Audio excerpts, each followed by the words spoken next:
Hello students, জ্ঞানজ্যোতি coaching সেন্টারের পক্ষ থেকে তোমাদের সকলকে জানাই আরও একবার স্বাগত। তো স্টুডেন্টস, আজকের ক্লাসে আমরা যে বিষয় নিয়ে আলোচনা করব তা হলো মোহাম্মদ বিন তুগলাকের গৃহীত পরিকল্পনাগুলি নিয়ে। ঠিক আছে, তো তিনি একাধিক পরিকল্পনা গ্রহণ করেছিলেন, সেই পরিকল্পনাগুলি নিয়ে আজকের ক্লাসে আমরা আলোচনা করব। তো আলোচনা শুরু করার পূর্বে তোমাদের বলে রাখি, তোমরা যারা KU অর্থাৎ কল্যাণী ইউনিভার্সিটির অন্তর্গত 4th সেমিস্টারে রয়েছে, তোমাদের যাদের মেজর হিস্ট্রি রয়েছে তাদের পেপার 5-এর একটি গুরুত্বপূর্ণ টপিক নিয়ে আজকের ক্লাসে আমরা আলোচনা করব।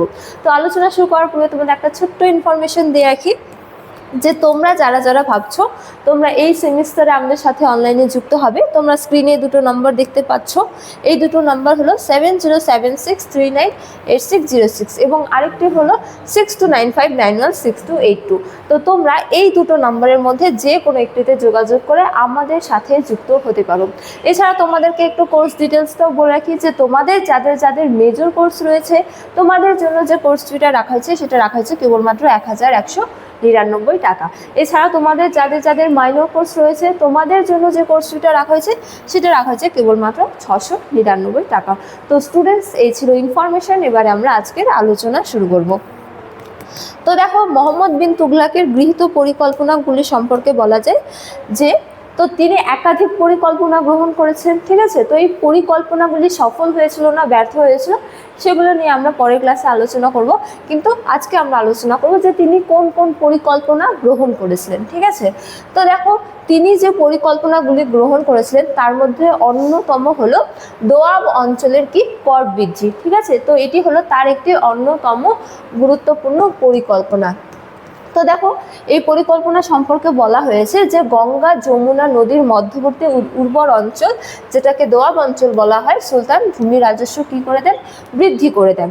তো এই যে গঙ্গা যমুনার দোয়াব অঞ্চল বা উর্বর অঞ্চল, যেটাকে দোয়াব অঞ্চল বলা হয়, সেটা কিন্তু খুবই উর্বর। ঠিক আছে, প্রাচীনকাল থেকে খুবই উর্বর।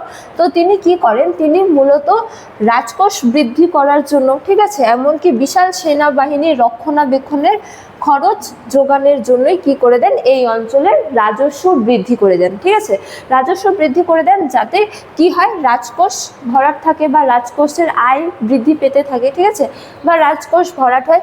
এছাড়া কি বিশাল সৈন্যবাহিনী মোতায়েন করা সম্ভব হয় এবং সেই সেনাবাহিনীর যে খরচ, সেই খরচ মেটানো কি হয়, সহজ হয়। ঠিক আছে, তো এই উদ্দেশ্যে অর্থাৎ এই কারণগুলির জন্য তিনি কি করে দেন, দোয়াব অঞ্চলের রাজস্ব বৃদ্ধি করে দেন। ঠিক আছে, তারপরে দেখো, এই পরিকল্পনা গ্রহণ করার ফলাফল কি হয়েছিল। তো এই ক্ষেত্রে বলা যায় যে দুর্ভাগ্যবশত সে সময় ওই অঞ্চলে ভয়াবহ দুর্ভিক্ষ দেখা দেয়। ঠিক আছে, তো দেখা দেওয়ায় কৃষকরা কর দিতে পারেনি। সুলতানের কর্মচারীরা জোর করে কর আদায় করতে গেলে কৃষকরা কি করে, বিদ্রোহ করেন। তো তিনি যেই সময়কালে কর বৃদ্ধি করেছিলেন সেই সময়কালে কি হয়েছিল, দুর্ভিক্ষ দেখা দিয়েছিল। ঠিক আছে, তো যার জন্য কি হয়েছিল, ফসল উৎপাদন কম হয়। ঠিক আছে, যার জন্য কৃষকরা কর দিতে কি হয়, ব্যর্থ হয়। ঠিক আছে, তো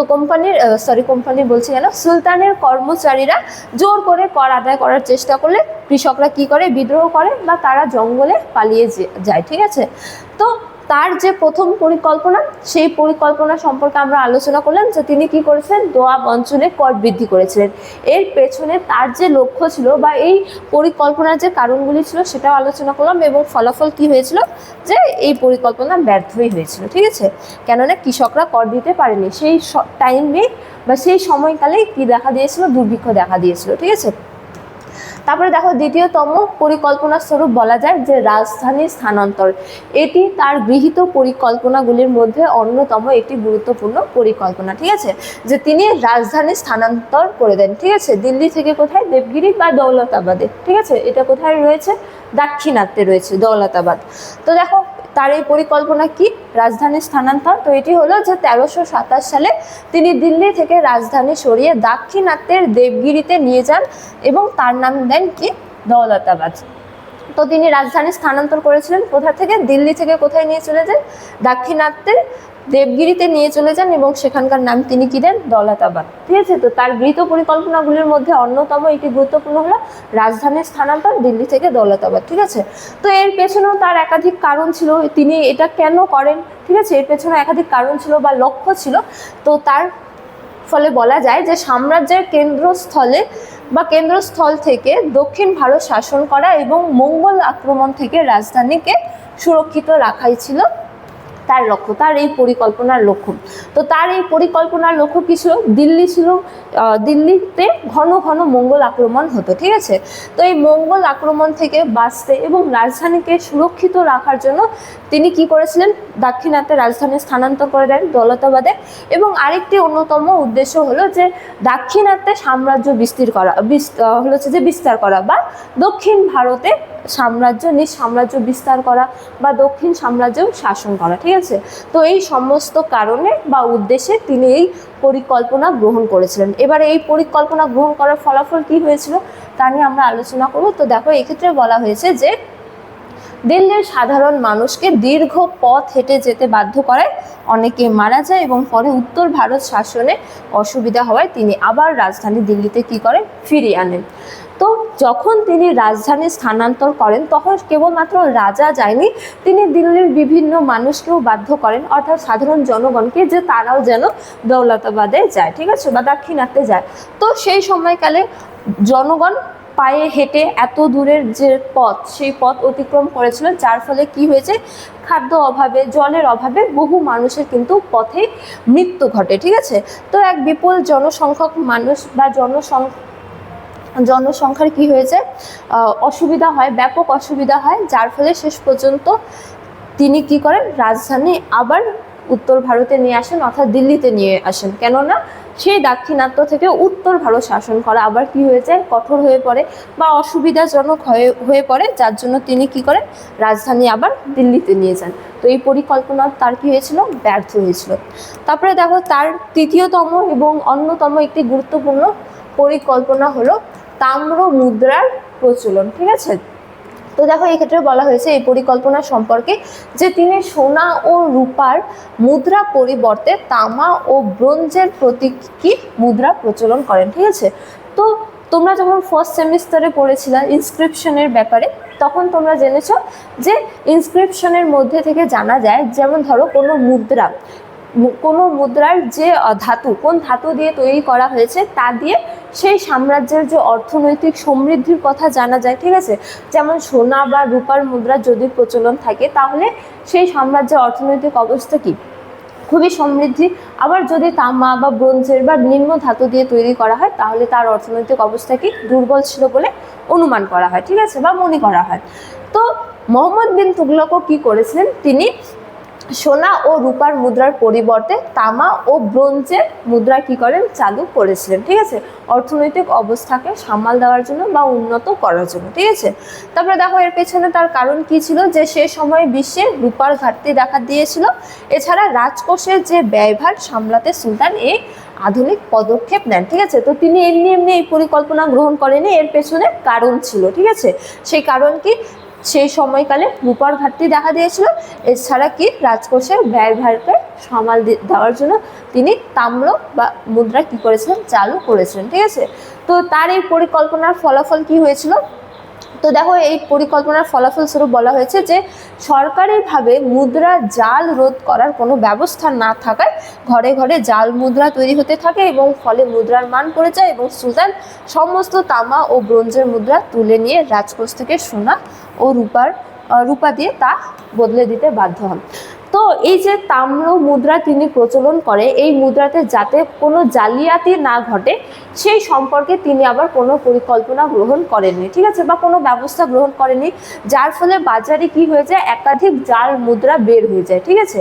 এবং এর ফলে কি হয়ে যায়? মুদ্রার মান পড়ে যায় এবং শেষ পর্যন্ত তিনি বাধ্য হয়ে যান এই মুদ্রাকে রোধ করে আবার সেই সোনা ও রূপার মুদ্রার প্রচলন করতে, ঠিক আছে। যদিও তিনি রাজকোষের ব্যয়ভার সামলাতেই এই পরিকল্পনা গ্রহণ করেছিলেন, কিন্তু এই পরিকল্পনা যাতে সঠিকভাবে প্রযোজ্য হয় সেই ক্ষেত্রে তিনি কোনো ব্যবস্থা করেননি, যার জন্য এই পরিকল্পনাও কি হয়েছিল?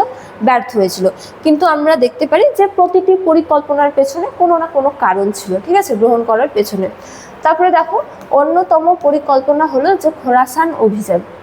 তো এই পরিকল্পনা সম্পর্কে বলা হয়েছে যে পারস্য বা খোরাসান জয়ের জন্য সুলতান প্রায় 3,70,000 সৈন্যের একটি বিশাল বাহিনী তৈরি করেন, ঠিক আছে, এই পারস্য জয় করার জন্য বা পারস্যের এই যে খোরাসান, এই খোরাসান জয় করার জন্য তিনি হলো হচ্ছে যে গ্রহণ করেছিলেন, ঠিক আছে, সিদ্ধান্ত গ্রহণ করেছিলেন এবং এর জন্য তিনি একটি বিশাল সৈন্যবাহিনীও মোতায়েন করেছিলেন 3,70,000, ঠিক আছে। তো এর পেছনের কারণ কি ছিল? তো এই পরিকল্পনার পেছনের অন্যতম প্রধান কারণ ছিল যে মধ্য এশিয়ার রাজনৈতিক অস্থিরতার সুযোগ নিয়ে নিজের সাম্রাজ্য কী করা, বিস্তার করা, ঠিক আছে। তো নিজের সাম্রাজ্য বিস্তার করা, বিশেষত মধ্য এশিয়ায় বা পারস্যে সাম্রাজ্য বিস্তার করার জন্য তিনি এই পরিকল্পনা গ্রহণ করেছিলেন, খোরাসান অভিযান, ঠিক আছে। তো এর ফলাফল কী হয়েছিল দেখো, বলা হয়েছে যে 1 বছর সৈন্যদের অগ্রিম বেতন দিয়ে বসিয়ে রাখার পর রাজনৈতিক পরিস্থিতি বদলে যাওয়ায় তিনি অভিযান বাতিল করেন। এতে রাজকোষের কী হয়, বিপুল ক্ষতি হয়। তো এত বড় বিপুল যে সেনাবাহিনী, বিরাট সেনাবাহিনী তিনি যে মোতায়েন করে, প্রথম বছরে তিনি কি করেন, অগ্রিম বেতন দিয়ে দেন, ঠিক আছে, যার ফলে ধীরে ধীরে রাজ্যের যে অর্থনৈতিক অবস্থা তা দুর্বল হতে থাকে এবং রাজকোষেরও কি হয়ে যায়, ঘাটতি বা ক্ষতি হয়, ঠিক আছে। শেষ পর্যন্ত তিনি কি করেন, এই অভিযানও বাতিল করে দেন, ঠিক আছে।